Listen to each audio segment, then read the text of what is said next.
The chaos in Port Charles is reaching an absolute boiling point right now, and honestly, it feels like we are watching a train crash in slow motion. But in a good way. A very soapy, very dramatic way. So let's just dive right into the madness of Tuesday, March 31, because there is a lot to unpack here. The stakes are higher than they have been in months. Jason is gone, Ross Cullum is somehow still breathing, and the Quartermaine Mansion is currently hosting what might be the most awkward social worker visit in the history of daytime television.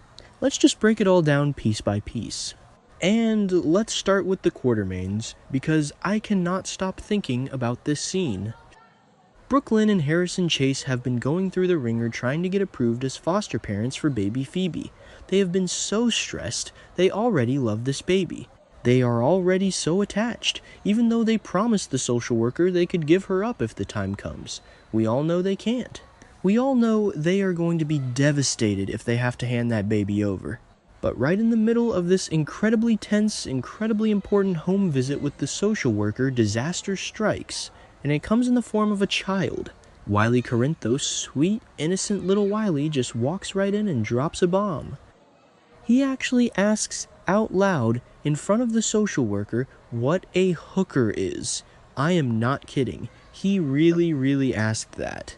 You can just imagine the absolute horror on Brooklyn's face, the sheer panic in Chase's eyes.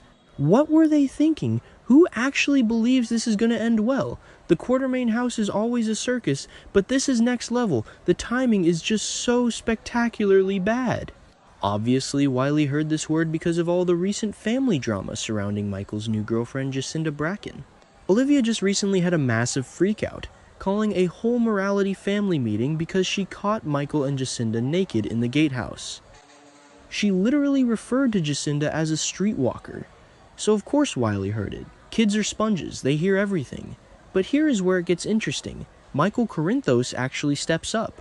Michael, who has had plenty of tension with Chase in the past. Remember all the drama with Willow? The fake affair? The marriage? There is so much messy history there. But Michael puts all of that aside.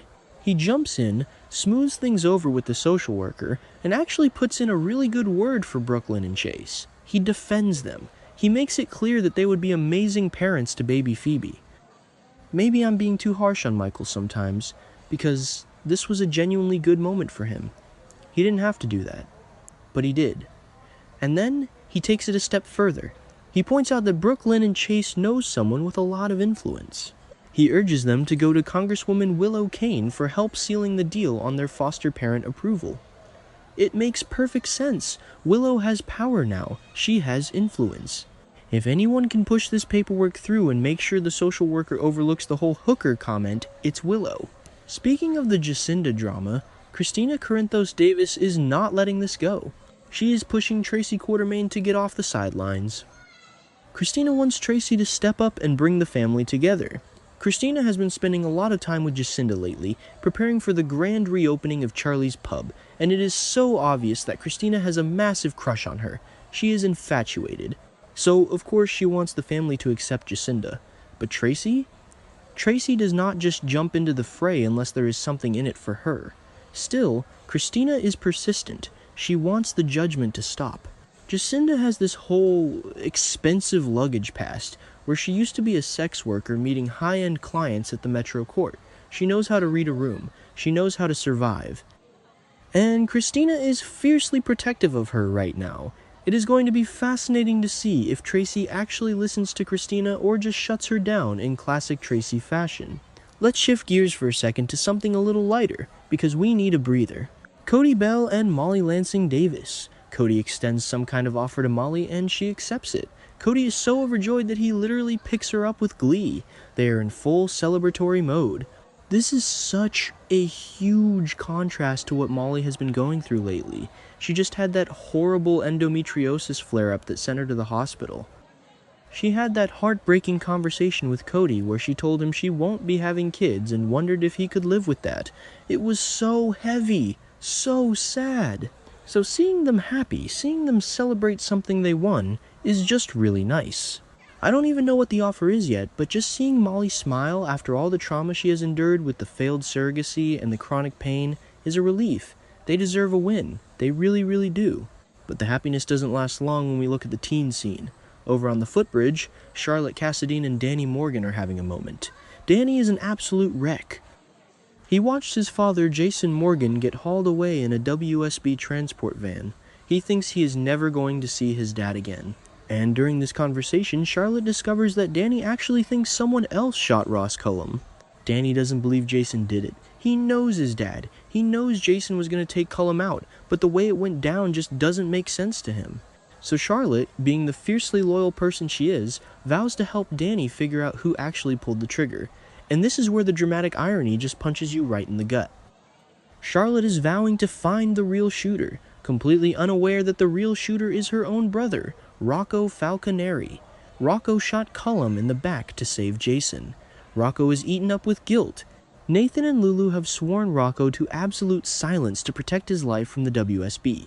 If Charlotte goes digging, she is going to uncover a secret that could destroy her own family. She could ruin Rocco's life. It is such a brilliant, messy setup. The kids are trying to fix the mistakes of the adults, and they are just going to make it worse. They always do. Now, let's talk about the hospital. General Hospital is supposed to be a place of healing, but right now it is a war zone. Jocelyn Jacks is currently standing in the ICU room of Ross Cullum. She is there with one goal, to finish him off. She pressured Britt Westbourne into this. She wanted to sneak a fatal substance into his IV. But just as Jocelyn is standing there, Cullum opens his eyes. He wakes up. The timing is insane. Jocelyn has to think incredibly fast. She has to wiggle out of this tight spot before Cullum realizes she is there to murder him. So what does she do? She pivots. She comes up with a surprisingly decent excuse on the fly. She tells Cullum that she saw his face in the news and recognized him as Matthew, the caretaker who wasn't who he claimed to be. She acts like she is just a concerned citizen checking on him. She probably even urges him to get well soon, which is just dripping with sarcasm if you know the truth. Cullum is a dangerous, lethal man. Even lying there in a hospital bed, he is terrifying. He is definitely going to be suspicious of Jocelyn. He isn't stupid, but right now he has a breathing tube down his throat. He can't speak. He can't do anything. But the tension in that room is suffocating. You can feel it through the screen. Jocelyn is playing with fire. Cullum murdered Marco Rios. He ambushed him and stabbed him to death. He is not someone you want as an enemy. After escaping the ICU, Jocelyn finds Lucas Jones. Lucas is completely shattered. He is grieving the loss of Marco. His boyfriend was brutally murdered, and the worst part is, Lucas is the one who saved Cullum's life in surgery. Lucas refused to let Cullum die on the table, completely unaware that he was saving the man who killed Marco. The guilt and the horror of that are going to destroy Lucas when he finds out. Jocelyn tries to offer him some comfort. She sits with him. Lucas makes this heartbreaking promise that he will make sure Marco didn't die in vain. He wants justice, but Jocelyn is terrified for him. She worries about Lucas's safety. If Lucas goes after Cullum, or if he gets tangled up with Jen Sidwell's quest for revenge, Lucas could be the next one in a body bag. Jocelyn knows how dangerous this world is. She knows Cullum is a monster. And finally, we have to talk about Carly and Jack Brennan. Carly storms into Brennan's office and she is losing her temper. She is angry, she is tearful, and she is demanding answers. She wants to know where Jason is.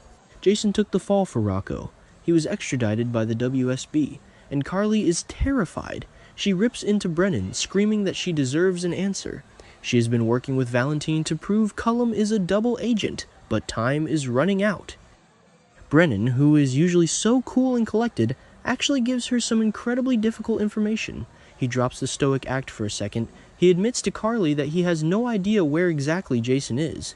The WSB has him in a black site. Brennan admits that Jason's conditions are probably horrible right now. He is likely being tortured or kept in isolation. And then Brennan says a thing that breaks Carly completely. He worries that Jason is never going to see the light of day again. This is the reality of Steve Burden's exit. We knew Jason was leaving the canvas for a while, but the way they are writing it is so bleak. The WSB has swallowed him whole. Carly is left standing there, realizing that the man she loves, the man who has always protected her, is completely beyond her reach. She can't scheme her way out of this. She can't buy his freedom. Jason is just gone. and the fear that he might never come back is paralyzing her. The episode ends with Carly having more reasons to fret than ever before. The walls are closing in on everyone in Port Charles. Cullum is awake, Jason is gone, Sidwell is out for blood, and the secrets are piling up so high they are bound to crush someone soon. I am exhausted just thinking about it, but I cannot wait to see what happens next.